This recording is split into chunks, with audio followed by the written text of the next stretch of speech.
Hello, I'm Robert Traynham, and welcome to Roll Call TV. Has President Obama drawn a line in the sand with lawmakers on health care reform? Does he have the votes? Is reconciliation the Democrats' only option? We'll talk to House Majority Whip James Clyburn about health care and the embattled House Ways and Means Chairman Charlie Rangel. Our Roll Call Roundtable, David Drucker and Jackie Kucinich, will discuss the Democratic agenda. And Emily Hall is here with the latest Heard on the Hill. All that and more as Roll Call TV starts right now. From the Comcast Network in Washington, D.C., this is Roll Call TV with Robert Traynham. And this week, I sat down with House Majority Whip James Clyburn. We talked about health care reform and the overall Democratic agenda. But first, I wanted to get his thoughts on Congressman Charlie Rangel's recent ethics investigation. The House rules are very simple. That will determine who serves. The caucus determines who to send to the floor for a vote. So he's stepping aside because the caucus, Democratic caucus has asked him to, or he's asked the caucus to allow him to. We will determine who we want the next chair to be, as we recently did with Sandy Levin. Now, if he were to be exonerated to the satisfaction of the Democratic caucus, we'll meet, we'll vote, and we'll send his name back to the floor of the House to have him reinstated. So in essence, this is a temporary chairmanship for Congressman Levin until the investigation yields presumably something of innocence for Congressman Rangel. Absolutely. Let's talk for a few moments about Mr. Stark. And he is the ranking member on House Ways and Means Committee, but it appears, based on what you just said, that he's being overlooked for Mr. Levin. Is there a reason why? No, he was not overlooked. For one day, he was the acting chair. He came to the Speaker a day later and says, I do not wish to give up my chairmanship of the Health Care Subcommittee. And so he wants to maintain that, and that's the next person in line, Sandy Levin. I want to speak for a few moments about your agenda broadly. I mean, obviously it's jobs in the economy, it's health care, it's immigration. But speaking about your agenda overall with Congressman Rangel, with Governor Patterson, are these distractions overall when you're trying to stay on message when it comes to health care, when it comes to jobs and so forth? Absolutely not.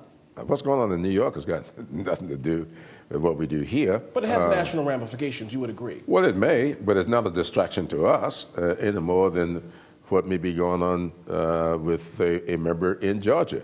We had the Speaker of the House in Georgia to be under all kinds of investigations, and I guarantee you very few members up here even knew about it. So that's got nothing to do with us carrying out our agenda.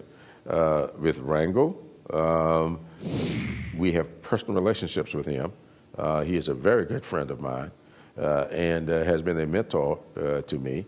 And I would love to see him get this matter behind him. But it's not a distraction by any means. He would not allow it to be. And that's why he asked to take a leave.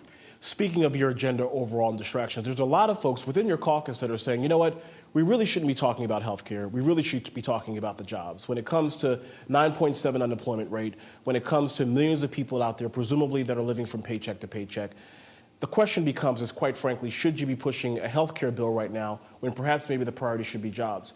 For those out there that says that, what is your response? My response is very clear.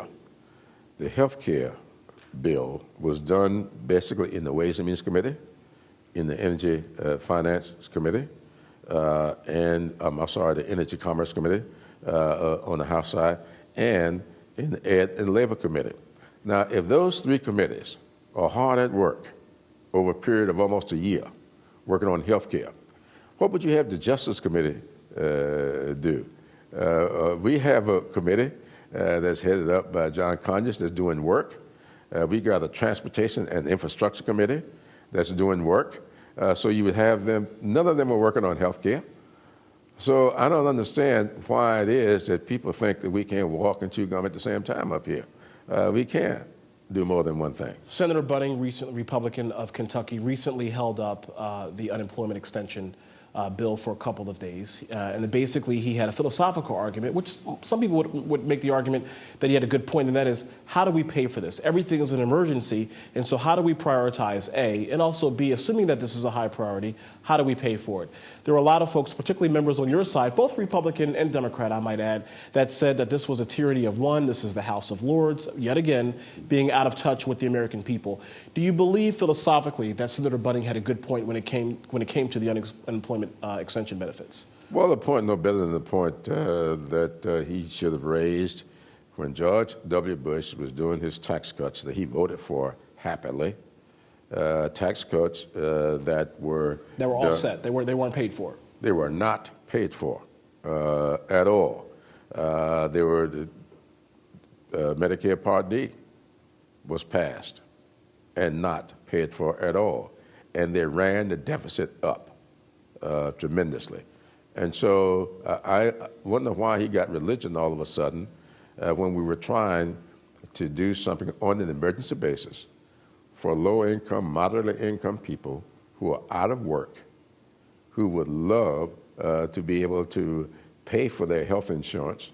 They needed these benefits so they could keep their insurances, so there won't be a burden on taxpayers. It's beyond me how one man could be so short-sighted. One thing you do know, none of his family members, I'm sure, was affected by this. We'll be right back with more with Congressman James Clyburn in a few moments. When we come back, we'll talk about health care. We'll be right back.